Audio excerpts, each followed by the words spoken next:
Well, good afternoon everyone, I'm David from Specialised Farm Machinery and we're at the Gundawindi Golf Club today where we're going to have a release of the new Challenger MT700 G4 series tractor.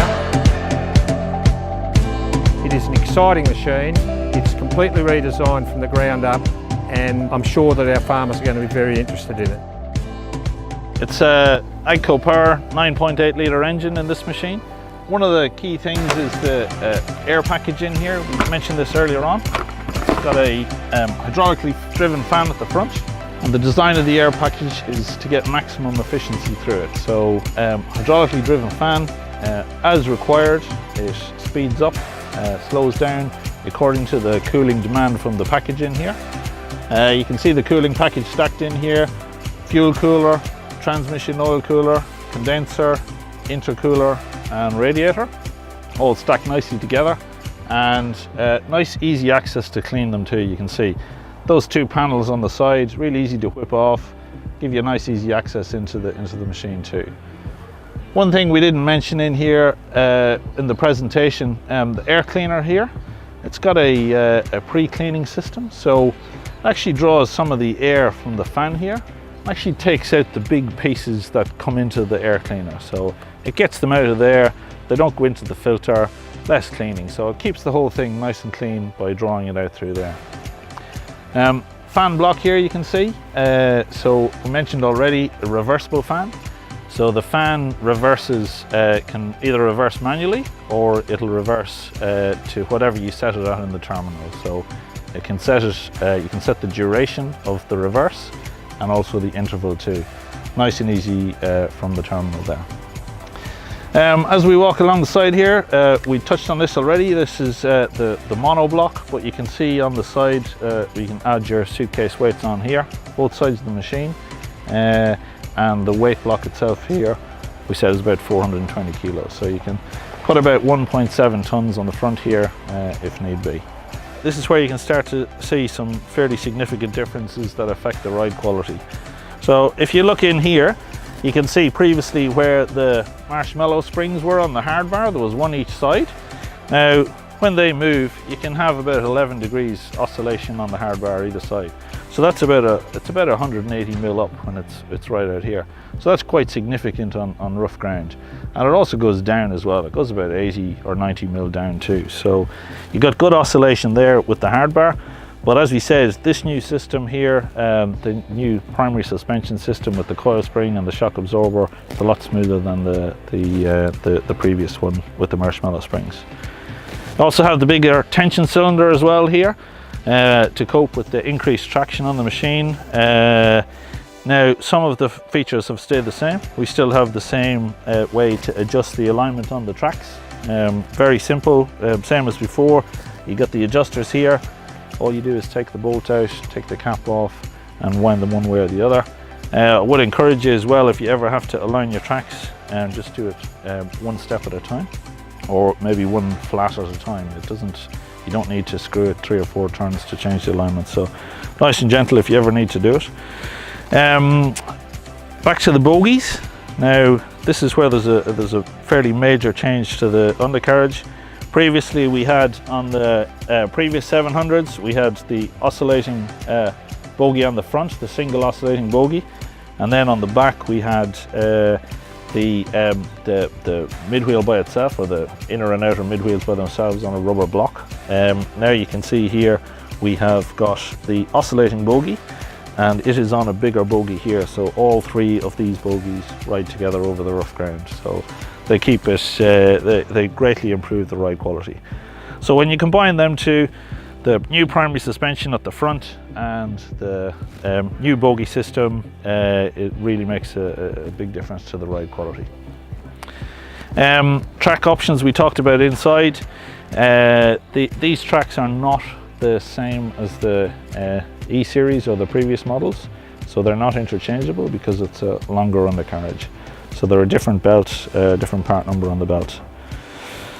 Okay, you can see down here, we mentioned this inside, the sight glass levels for the mid wheels on the idlers, and of course the reaction arm oil you check by pulling out the plug at a certain point. So the transmission oil you can see on the back here, nice and easy to check. The transmission that we spoke about, the variable transmission, is obviously sits in the front underneath the tractor. We can't see it here, but it has its own separate oil supply, 2,000 litre oil interval on that. Around the back here, the hydraulics, this machine has 4 valves. It's a standard machine with the 220 litre pump on it. As we said, with the single pump, the hitch and all the hydraulic valves are all operated off the same pump. If you have the twin pump option, it's split up. So valves 1, 2, 3 and the power beyond are off pump 1, and pump 2 operates the 4, 5, 6 and the hitch valve. I mentioned this already, you know, the 3-point hitch and everything, you're all pretty familiar with that. I would say just, I mentioned about the lift assist, which is actually in here. It's just this little cap in here if you need to do lift assist. You can plumb into that. I would encourage you to make sure you're in float here with this machine if you are using lift assist, because what you want to be able to do, you want to be able to lift this. This is locked at the moment. You want to have it in the lower position so that it can float up and down. It just saves damage to these pins here. If you ever find these pins bent here, something's pushing up on this. So, and you don't want that, because when those pins bend, what happens is it hops out. So it's pretty important you get that right. Leave that on float there. Hydraulic oil, or sorry, transmission oil down here. Hydraulic oil up the back here. The hydraulic oil reservoir is there. Moving around this side, you can operate your hydraulics from the fender here. You can assign this in the terminal. So if you have something that you need to pick up or something that you need to operate a remote for, you can assign these buttons in the terminal to operate this that particular remote. PTO here, and obviously linkage up and down here. Fairly simple, straightforward.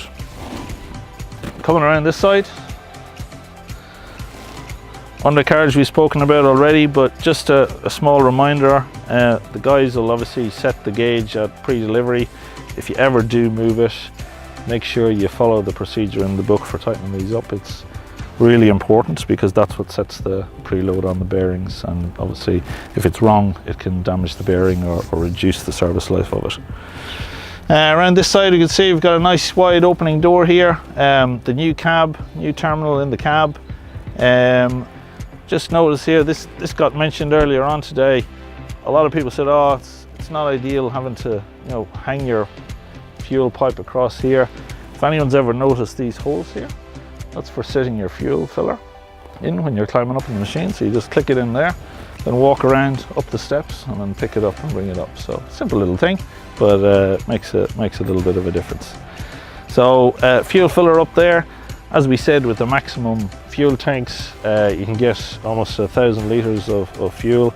I think you'll find though, and David's had a bit of experience with this, even with the lower revving engine, even the standard fuel tank of just under 700 litres, you can get a good day out of it in a fair few applications. So, but fuel tank fillers up there.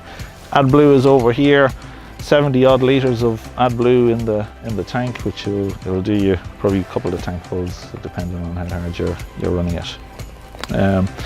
Just a couple of little things here. We mentioned earlier on, just while we were talking about the suspension and the ride on the front, you can actually see, if you have a look at the tractor, you can see there's a fair bit of movement there. And that's only me just rocking that.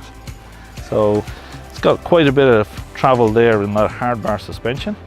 And don't forget as well, in the suspension system, in the undercarriage, you have an accumulator on the back there. So where your tensioner is to tension your belt, there's an accumulator on the back of it, a nitrogen accumulator. And when you hit something, you're driving along at 20 k's an hour in the field and you hit something hard, that'll take the shock out of it. If that was just oil, you blow seals and you blow all sorts of things, but it's important that that nitrogen is kept at the right level. It generally doesn't leak unless you have an accumulator failure, but the guys check them at pre-delivery and generally recommend if you're taking it in for a major service at 2,000 hours, we just give that a quick check. It doesn't take too long. But that is another component that helps with the ride of the machine. Hard bar suspension, accumulator there, oscillating mid wheels, they all add up, and then of course you check in the cab suspension as well. And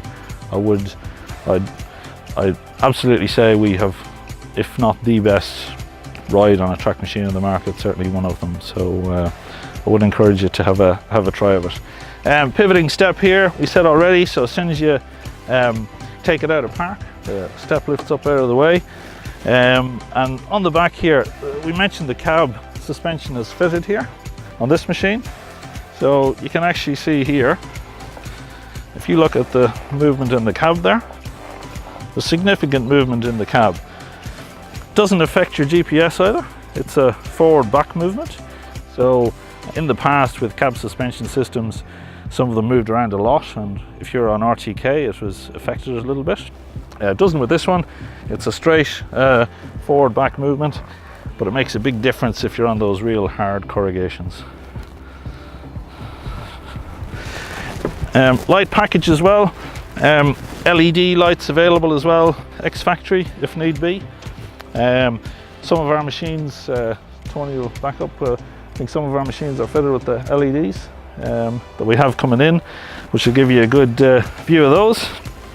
But that's a quick snapshot, I guess, of the major differences. Unfortunately, we can't see the transmission, but that's probably the key feature, coupled with the low engine revving concept, the new undercarriage. It's really a different beast to the previous models, and I look forward to you all having a drive of it in the near future, hopefully.